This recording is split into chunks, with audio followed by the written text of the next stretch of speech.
got to pay quite a bit of money. We're not interested in doing that. Like we mentioned earlier, we're cheap. We're cheap guys. We're average Joes. We want to get away with this as cheap as possible. I've been on point for a year.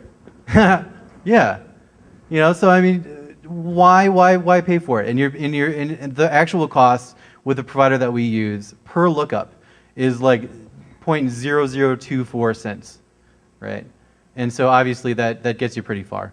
And we just do bulk lookups on regions that we care about, and then we just go from there. So we can make a lot of information, a lot of associations based on actual corporations, organizations, associations between relatives, organizations in other countries that have similar phone systems. So like if you're an international corporation and you have a presence in the United States, and you have a presence in Canada or Mexico or whatever, we'll have a technique to find those associations that you have with your coworkers and piece them together in a way that's useful to us. Yeah, and a funny thing about what he was saying is when you start to gather the caller ID database, if you try to buy it from like Targus or something like that, like I said, you're going to spend a lot of money. There's going to be a record of it, and you're going to get lots of ridiculous stuff in there. And when you start to use like the backspoofing technique to just selectively update certain areas. So let's say you only want to update phone numbers that are in San Diego. Well, you can do that on a daily basis using these techniques, and you can start to combine that ability with some of these other intelligence techniques that we'll be presenting, and put it all together into some giant, scary intelligence gathering tool.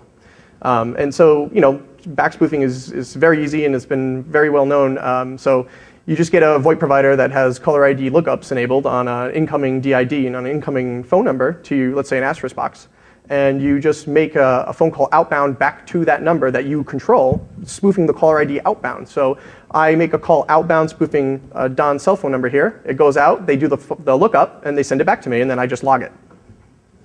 And it's important to note the legality, right? So as many of you know, a little bill was passed, or is in the process of being passed. Blackhat. Do we have to talk about the legality of these? Come on. Yeah.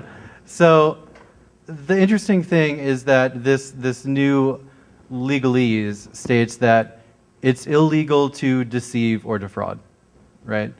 But you're actually implementing a call to yourself. Hey, Don, is this my water or your water? That would be, I don't know, we all have the same germs. Yeah, we've been working together for a while. Yours. It's all good. Anyway, so what's actually pretty cool is that the way this technique works is, it's backspoofing. It's going right back to your own system, right? So you're not defrauding anybody because there's no monetary transaction involved except for what you're already guaranteed to pay for. And second of all, you're not actually deceiving anybody because you're receiving the call. You know you placed the call. You know it's coming back to you. You just mark it down in your little record as debugging. And remember, criminals don't care about legality. So the criminals and the bad guys, they're going to do this stuff anyway. We're just telling you this for your edification. Mm-hmm. And another thing about doing the backspoofing technique is that you can get in trouble with it. I mean, it's kind of a violation of the terms of service. For instance, if you abuse the lookup privilege. So certain VoIP providers actually don't charge you to do the caller ID lookup. They throw it in because maybe you're paying a flat fee or something like that, or a fat fee. And regardless, there are some providers that will charge you maybe, they'll have that cost and they'll pass some of it on to you. So it'll cost you, 0.08 cents.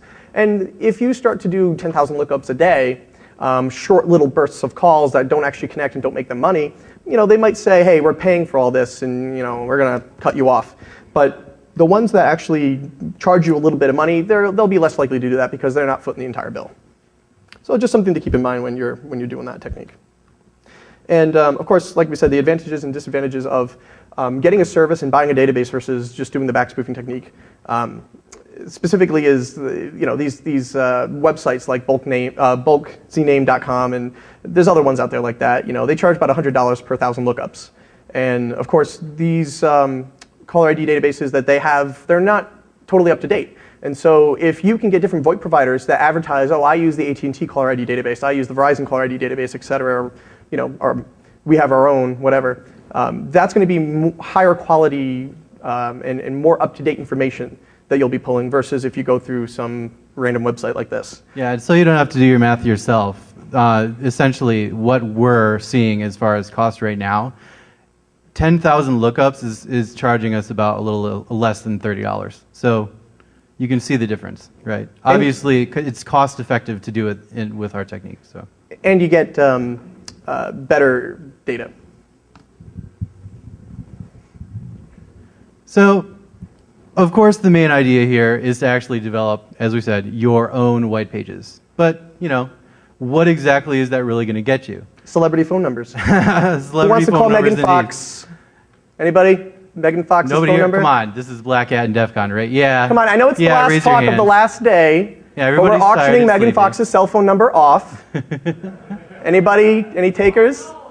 $5. Oh. That's pretty much what she charges anyway. Yes. Was that on tape? I'm talking to you, Megan.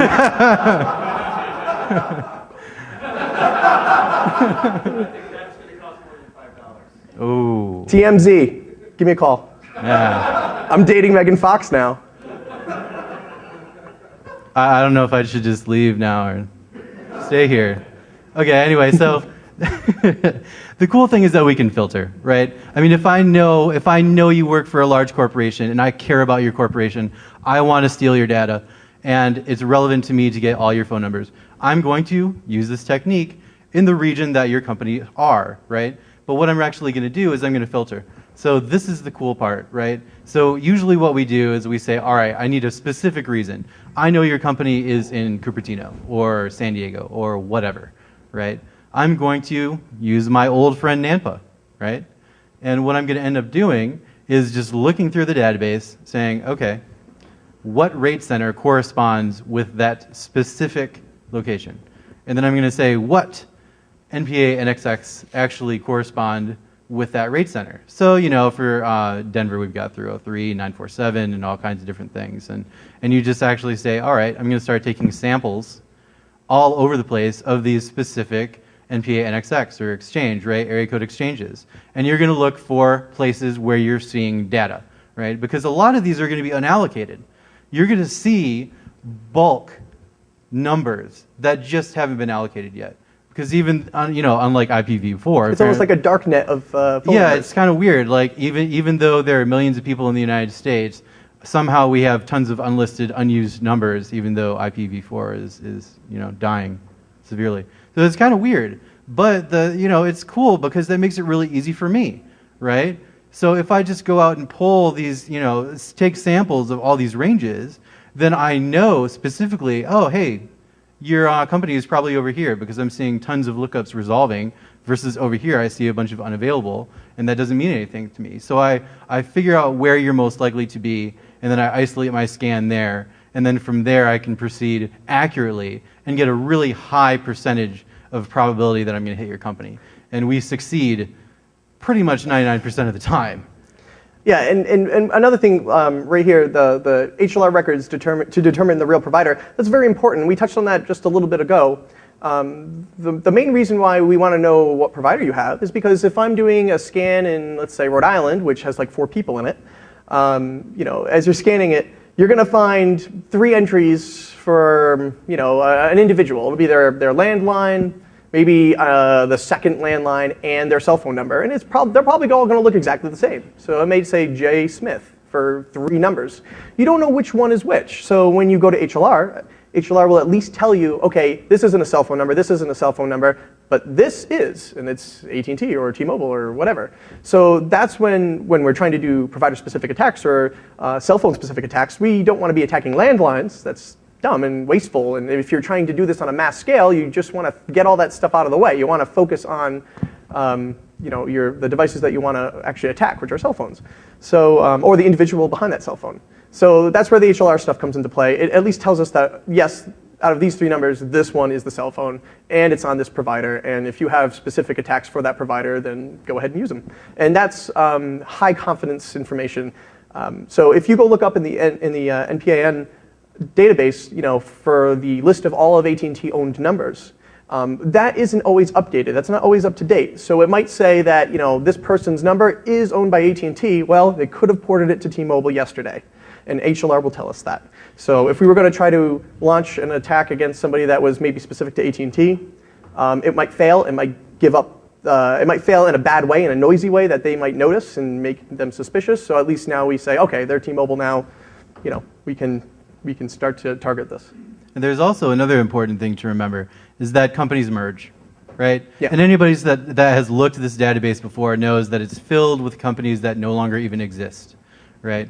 And a lot of those companies, those numbers, those ranges are still associated with those particular companies, but larger companies like AT&T, T-Mobile, or whatever will buy those ranges of numbers and then allocate them to whatever purposes they have.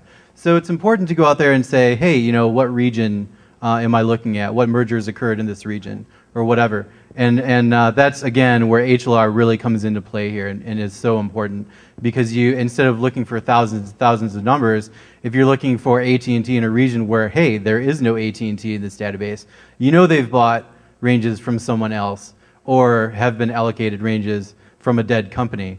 You just don't know where. So you can take quick samples and find those HLR records that match with the provider you're looking for, and awesome, you're on your way. Excuse me, I don't think AT&T acquires other companies ever. That's just a rumor, I guess.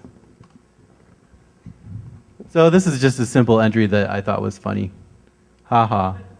Wang Chung? This is just a little example of the kinds of things that we see. Are you going to do the Wang Chung for us?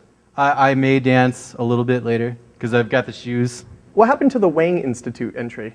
Yeah, we have a lot of interesting stuff. So we wanted to add the slides, but frankly, we have too many damn slides. Do we have that slide where it shows all that stuff? No, I'll just briefly explain it. So it's weird when you're actually looking through the CNAME database, right? Because you see all kinds of strange entries all over the place. And the most interesting one that we found is Shell Company. Yeah. Right? It was like a couple numbers. Shell Company. No, there's a block of 10 numbers. They're all cell phones, and it's Shell Company, one after another. Hilarious. And you can see... Not shady at all. Not shady. You can find embassies, the FBI, you can find all kinds of things. Things, people, and crazy stuff, things that you wouldn't want to say here. And if you want to, after the talk, feel free to come talk to me, and I will show you on my laptop. Is that why we're not doing it? Yeah, that's really kind of why. So I'm independent, so I have nothing to lose right now. But I guess we'll not show that slide. Yeah, if you want to see some funny things, just talk to me after the talk. Yeah, but there was a really funny entry. It was called the Wang Institute, and I sent that screenshot to some of my friends, and I said you should probably call them for a consultation. I'm sure they'll help you out with your problem. And they were upset at me. So we want to briefly cover what you actually see in the database, right? Because not everything is going to be a name. That's just a fact, okay? There's a huge number of numbers, and they all result in all kinds of crap. So the first two things that you see up there are crap, right? You've got wireless caller and unavailable. The first one is far less important and interesting than the second one, okay?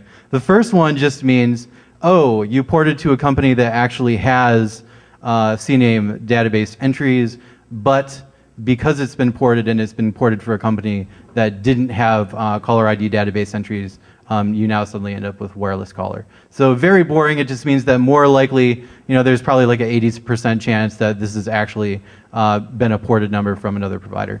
Unavailable. Touching on that real quick. So a lot of the CDMA providers, they don't put we notice CDMA providers don't put your name in the caller ID database. Only the GSM providers do, and that's just something that we've noticed. Maybe there is an exception. Maybe there are exceptions somewhere. We should say the major providers. The major providers, yeah. Don't. And so we haven't analyzed all of the smaller ones. And we've also noticed how sometimes we'll see if somebody from some GSM provider then ports the